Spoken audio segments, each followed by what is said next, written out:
अस्सलामुअलैकुम। आप देख रहे हैं दोस्त न्यूज़ और मैं हूं आपका होस्ट मोहम्मद खालिद नाज़रीन। आज हम आपसे बड़ी अहम बात करने जा रहे हैं कि हिकमत और बसीरत क्या है।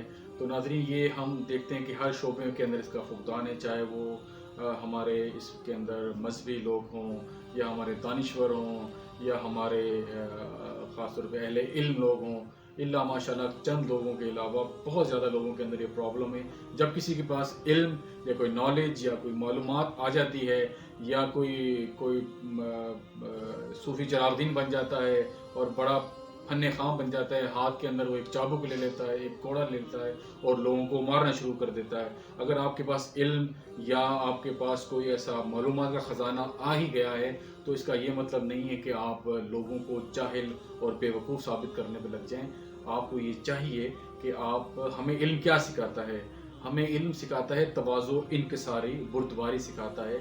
और असल में जो अहले इल्म लोग होते हैं या अहले जो बाअमल लोग होते हैं वो झुक जाते हैं, वो डाउन टू अर्थ हो जाते हैं। लेकिन यहाँ पर हमारे यहाँ पर ऐसा नहीं है। तो इसकी कई मिसालें दी जा सकती हैं। जैसे एक हम गुफ्तगू देख रहे थे तो एक हमारा दोस्त था, वो सिगरेट पीता था, तो उसको हमारे दोस्त ने मतलब कि वो उसे समझा रहा था और ऐसा वो उसको समझाने का अंदाज़ था कि ऐसा लग रहा था कि वो थोड़ी देर बाद उस पर कुफर का फतवा लागू कर देगा और उसको जहन्नम के आखिरी कड़े में पहुंचा कर ही आएगा। तो कहने का मकसद है कि आप हिकमत और बसीरत से किसी को अच्छी बात करना चाहते हैं, मौका महल देखना चाहिए और किसी को बताना चाहिए। मैं चाहे वो कोई भी मौजू, अगर कोई किसी के अंदर कोई ऐप है, कोई जुआ खेलता है, शराबी है या फलाना है, इवन के शादी के मौजू पर भी मैंने देखा है कि लोग बात करते हैं, जी आपने 4 शादियाँ क्यों नहीं की, आप फलाना नहीं हो, आप इस्लाम पे अमल नहीं करते।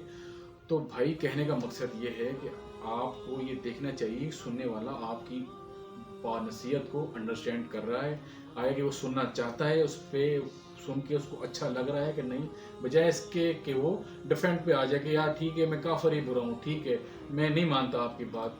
तो हमारे प्यारे नबी करीम हज़रत मोहम्मद मुस्तफ़ा सल्लल्लाहु अलैहि वसल्लम ने भी हमें हिकमत और अच्छे तरीके से बात करने का सिखाया है। देखें कुरान में लिखा हुआ है सूरह काफ के अंदर, जब अल्लाह पाक ने मूसा अलैहि सलाम को फ़िरौन की जानिब भेजा तो अल्लाह पाक ने मुझे कहा कि आपने नरमी से बात करनी है, वल यतलत्तफ, ये नहीं कहा। हालांकि वो अपने आप को कहता था कि अना रब्बुकुम आला, मैं सबसे बड़ा रब हूँ, लेकिन अल्लाह पाक ने वहाँ पर भी कहा कि नहीं, हो सकता है वो आपकी नसीहत सुन लें, अच्छे तरीके से नरमी से बात करना। लेकिन हमारे यहाँ पर एक बहुत बड़ा, मैंने ये ख़ुद भी नोट किया है, मसला भी हमने ये देखा है कि जिनके पास कुछ नॉलेज आ जाता है वो बाकियों को जाहिल समझने लग जाते हैं और उन्हें वो समझते हैं कि इन्हें कुछ भी नहीं पता, जो कुछ भी पता है हमें ही पता है और सारी दुनिया को कुछ भी नहीं पता। तो नाजरीन, मैं इस प्लेटफॉर्म से हम अपने दोस्तों को ये बताना चाह रहे हैं, अपने भाइयों को बताना चाह रहे हैं, अगर आपके अंदर आपके पास कोई मालूमात, कोई इल्म या आप हासिल कर चुके हैं तो आपको फन्ने खां बनने की ज़रूरत नहीं है, अच्छे तरीके से लोगों को बताएं।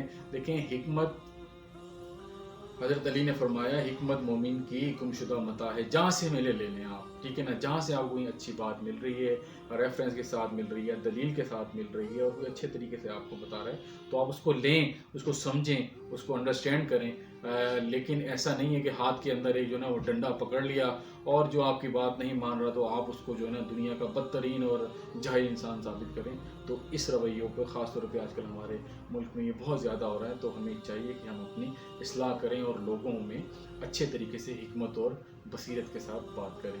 तो नाज़रीन, आज के लिए इतना ही। अस्सलाम वालेकुम।